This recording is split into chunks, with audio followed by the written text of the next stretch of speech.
antes da gente falar de compostagem, é preciso que a gente entenda a decomposição. A decomposição é um processo que acontece naturalmente, em todos os ambientes. E para que a gente consiga entender o que é a compostagem, primeiro a gente tem que entender o que é e como funciona esse processo de decomposição. Primeiro, vamos pensar naquele legumes que você esqueceu na geladeira, aquela fruta, aquela laranjinha, que ficou lá esquecida num cantinho da geladeira. Ela estava bonitinha, aí começa a aparecer uns pontinhos pretos, depois, esse é um limão, mas serve como exemplo, do mesmo jeito.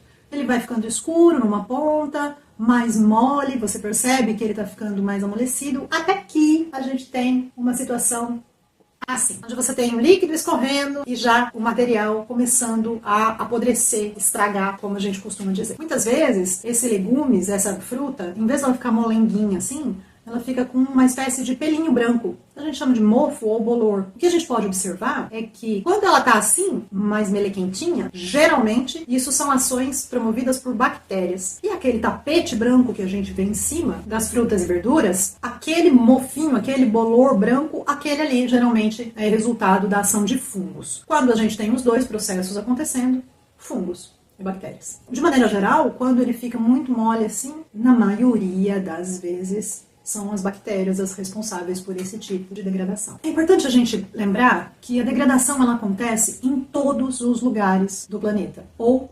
praticamente todos os lugares do planeta Terra. Acontece nos oceanos, no solo, nos rios, lagos, acontece no deserto, acontece nos polos, então em regiões muito frias, acontece nas florestas e acontece dentro da sua geladeira. Ou seja, não importa o clima, a temperatura, se chove ou não, sempre esse processo de decomposição está acontecendo, porque é essencial para a manutenção da vida na Terra que esse processo de decomposição aconteça. Tanto para que os organismos mortos desapareçam, porque seria muito desagradável se eles continuassem ali, quanto para que esses nutrientes sejam disponibilizados para os produtores, como algas, cianofícias e plantas. Diversos fatores vão influenciar nessa decomposição. São eles fatores bióticos e abióticos. Bióticos, nós estamos falando da parte biológica, que tem relação com os organismos. E os abióticos são aqueles relacionados com outros fatores: temperatura, umidade, presença ou ausência de oxigênio, os fatores físico-químicos, como a gente costuma chamar. Vamos começar então pelos fatores abióticos. A temperatura é o mais fácil da gente entender. É só vocês lembrarem da laranjinha que a gente acabou de comentar. Então, se você pegar duas frutas idênticas e colocar uma dentro da sua geladeira e a outra em cima da mesa, vocês vão observar que vai ter uma diferença no tempo de decomposição. Isso acontece por causa da temperatura da geladeira, que é mais baixa, consequentemente vai diminuir o processo, a atividade microbiana e o processo de decomposição. Aí também tem um outro fator importante, que são possíveis organismos que vão entrar em contato com a sua fruta e que dentro da geladeira eles não têm acesso. E aí a gente está falando de organismos maiores, como por exemplo moscas, formigas, que vão estar abrindo espaço para que os micro-organismos tenham acesso mais facilmente naquela fruta. O nome disso é organismos detritívoros. A gente vai falar deles daqui a pouquinho. Não é à toa que a gente tem geladeira. É porque exatamente a temperatura mais baixa, ela diminui o processo de degradação. Ela faz com que as bactérias, os micro-organismos em geral, trabalhem de maneira mais lenta. Mas não significa que para a atividade microbiana. Não. Ela só diminui. Tanto que quando a gente faz qualquer fermentado, quem trabalha aí com fermentados, se você faz uma massa de pão, ou se você tem kefir, você coloca na geladeira para diminuir a atividade microbiana. Quem já fez micro-organismos eficientes, sempre que a gente percebe que a atividade microbiana está muito acelerada, a gente coloca na geladeira para diminuir a atividade microbiana. Não cessa, ela não para. A temperatura mais baixa reduz essa velocidade. Tanto que os alimentos estragam mesmo dentro da sua geladeira. E o que a gente chama de estragar, na verdade, é a decomposição. Então daí a gente já consegue tirar várias lições. A temperatura ela influencia sim no processo, mas isso não significa que não exista atividade microbiana.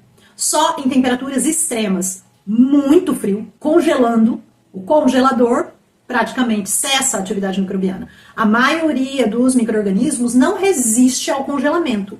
Alguns resistem ao congelamento durante um período de tempo. Outro fator abiótico importante é a umidade. A umidade ela também vai influenciar no processo de decomposição.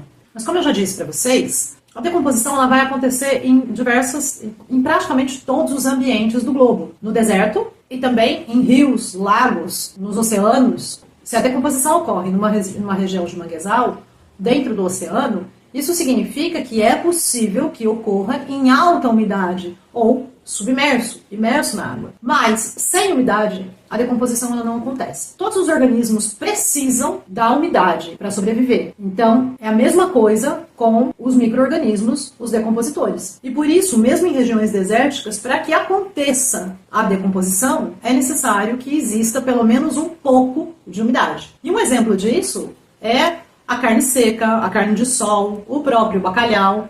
O que acontece na carne seca, no bacalhau, é que com o sal você seca, retira a umidade e por isso você evita a decomposição desses alimentos. A mesma coisa vai acontecer com um vegetal confitado, né? Uma fruta confitada, imersa em açúcar. Também você está retirando a umidade e praticamente evitando a decomposição desse alimento.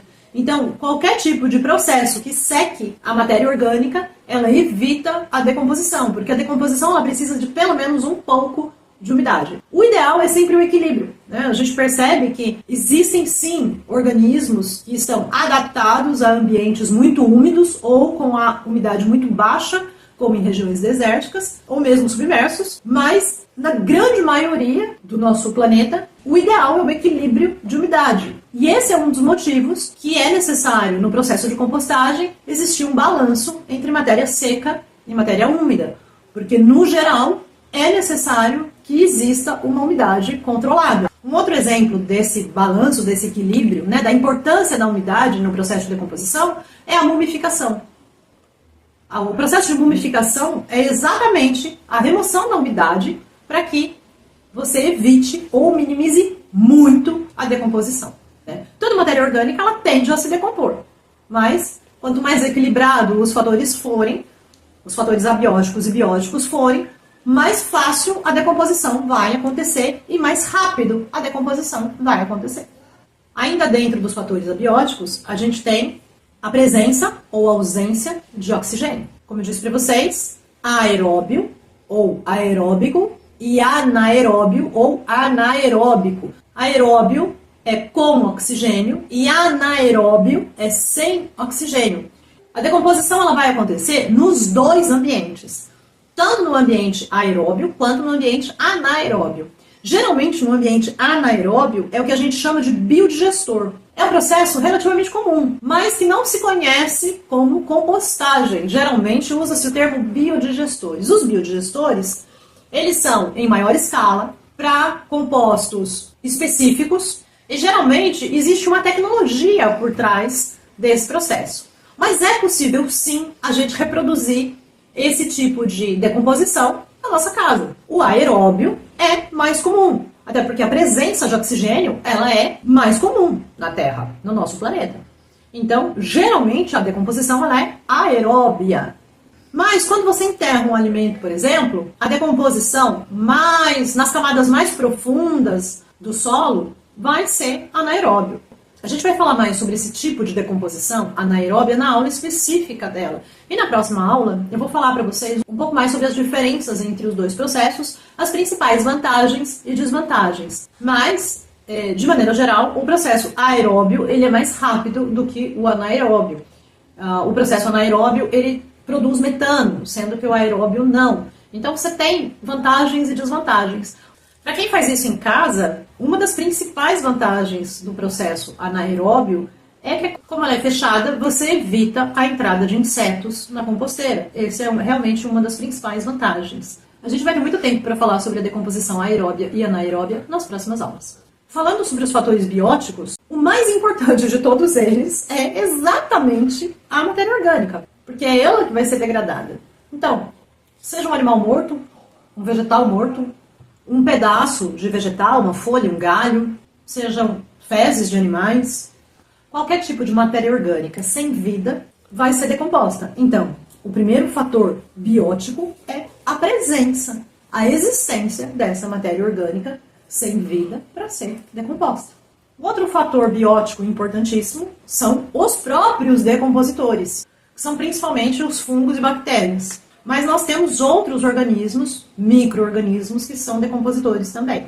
São principalmente algumas espécies de fungos, bactérias heterotróficas, ou seja, aqueles que se alimentam de outros organismos. A parte mais importante, o fundamental nesse processo de decomposição, quando nós falamos dos micro-organismos, é a gente entender que a eficiência da decomposição, e aí a gente influencia diretamente na compostagem, é que dependendo do tipo de micro-organismo presente ali, a decomposição vai ser mais ou menos eficiente, mais ou menos rápida. A associação entre o tipo de matéria orgânica e o tipo de micro-organismo decompositor, ela é fundamental, porque alguns micro-organismos, eles são especializados em degradar galhos, árvores, o tronco da árvore, a madeira em si. E outros são especialistas em degradar a carne de animais mortos, por exemplo, tecidos de organismos de animais mortos. Então, o tipo de micro-organismo que vai degradar esse ou aquele tipo de matéria orgânica é fundamental. É por isso que existem seleções de organismos, de micro-organismos, para degradar determinados tipos de materiais. Então, depende do seu interesse, existem seleções de micro-organismos para que aquela decomposição, para que aquela compostagem se torne mais eficiente. Existem processos de compostagem que são específicos para determinados resíduos. E é isso que a gente chama de micro-organismos eficientes do solo. O bocashi. Tem alguns vídeos na internet de diversos tipos de compostagem, de composteiras, por exemplo, especializados em carcaças de animais, muito utilizado para pecuária, por exemplo. Existe também a compostagem termofílica. Então, são blends, né, que a gente chama de blends, misturas, seleções desses micro-organismos que vão ser mais eficientes para determinados tipos de matéria orgânica. É por isso que quando a gente faz a captura de micro-organismos eficientes do solo, geralmente a gente faz em regiões de mata, porque o que normalmente nós temos em nossas residências são restos de alimento. E os nossos restos de alimento, para a grande maioria das casas, é onívoro. Restos de animais, restos de vegetais, mas tudo que normalmente a gente encontra em uma floresta. Então, você vai lá e seleciona em remanescentes de áreas naturais esses micro-organismos que são adaptados a degradar restos de animais, de fezes de animais, mas principalmente dos corpos desses animais, de pena que cai, ou mesmo dos animais mortos, e também dos vegetais, que caem das árvores, restos de fruta, plantas mortas. Então, é mais ou menos, é muito parecido com o que a gente tem na nossa pia, no resto da nossa alimentação. É por isso que quando a gente pega e faz a seleção dos micro-organismos eficientes do solo, geralmente é feito nessas regiões naturais. Ou, uma outra opção, é a gente pegar a serrapilheira, que vai ser riquíssima nesses mesmos micro-organismos, levar para casa e misturar na composteira. Também é bastante eficiente, porque é o mesmo micro-organismo que vai degradar animais e vegetais mortos. Ainda dentro dos fatores bióticos, nós temos os organismos detritívoros, ou seja, aqueles que se alimentam dos detritos. Aí a gente tem as minhocas, que todo mundo gosta, as baratas, que ninguém gosta, e outros organismos, como besouros, larvas, roedores, como os ratos, urubus, hienas e outros organismos que se alimentam de carcaças, por exemplo. O trabalho desses organismos é fragmentar a matéria orgânica, ou seja, quebrar em pedacinhos. Quanto mais quebrada essa matéria orgânica tiver, melhor é o processo de decomposição, mais rápido é o processo de decomposição. É por isso que muita gente recomenda que pique os alimentos antes de colocar na composteira, que é para facilitar esse processo. É por isso que a vermicultura ela é tão mais rápida e mais eficiente que outros processos de decomposição. O objetivo é, quanto menor o pedaço, mais rápido esse processo acontece. Porque você vai ter uma maior disponibilidade desses alimentos, desse resíduo, desse detrito, para os micro-organismos que são decompositores. Então, não, minhoca não faz a decomposição. Ela não é um agente decompositor. Ela não é peça-chave fundamental na decomposição. O que ela faz é partir o alimento em pedaços pequenos e aí sim ele é decomposto e se torna acessível para que os decompositores trabalhem. Insetos, de maneira geral, boa parte dos insetos são detritívoros. A gente ainda tem outros organismos que fazem esse papel, como lesmas, tatuzinho de jardim, caranguejos, camarões, os nematóides, rotíferos, formigas, cupins. A lista é longa, gente. Eu poderia passar aqui o dia inteiro falando sobre eles. O piolho de cobra também faz parte dessa lista. Uma forma bem legal da gente verificar esse processo é pegar 2 comprimidos efervescentes e colocar um em um copo de água e o outro bem partido num outro copo de água. Observa, o que já está partido, que está quebrado em vários pedaços, vai terminar o processo de efervescência, ele vai se solubilizar naquela água muito mais rápido do que o primeiro, porque a maior parte dele está exposto. Quanto mais a gente quebra, mais exposto esse material está. Funciona para o comprimido efervescente, funciona para a rocha de origem que está se transformando em solo e funciona no processo de decomposição. Façam isso, depois vocês me contam. Então é importante a gente entender todo esse processo de decomposição para depois a gente começar a pensar na compostagem. Por quê? Porque a compostagem nada mais é do que uma decomposição que a gente controla. Quando nós fazemos uma composteira, um processo de compostagem, nós estamos controlando um processo natural que é o processo de decomposição. Por isso que é fundamental a gente entender como ele funciona. É fundamental a gente entender quais são esses fatores. É muito comum a gente ver aula de compostagem onde as pessoas falam que é importante a relação da umidade, a temperatura, mas as pessoas não explicam o porquê que isso é importante. Então a ideia de trazer para vocês uma aula introdutória sobre decomposição é para que vocês entendam como funciona a compostagem. Porque é a mesma coisa. A única diferença é que nós estamos controlando a decomposição. Ela vai acontecer, seja na sua composteira, seja jogada no quintal, no meio de um terreno ou em qualquer outro lugar. Toda a matéria orgânica vai ser decomposta dentro da sua geladeira, em qualquer lugar. Ela vai acontecer. Quando os micro-organismos começam a degradar a matéria orgânica de algo que já está morto, é inevitável. Vai entrar em decomposição. E não tem o que você fazer. O que a gente pode fazer é controlar esse processo para que ele não atraia vetores, tenha o mínimo de cheiro possível, para que seja mais rápido, mais eficiente. Mas esse processo ele vai acontecer de qualquer maneira. Então, basicamente é isso. Eu espero que vocês tenham gostado dessa aula, espero que vocês tenham entendido, e na próxima aula a gente realmente vai falar sobre o processo de compostagem, inclusive como funciona essa decomposição, quais são as etapas dela e já mais voltado para a compostagem. A gente se vê na próxima aula.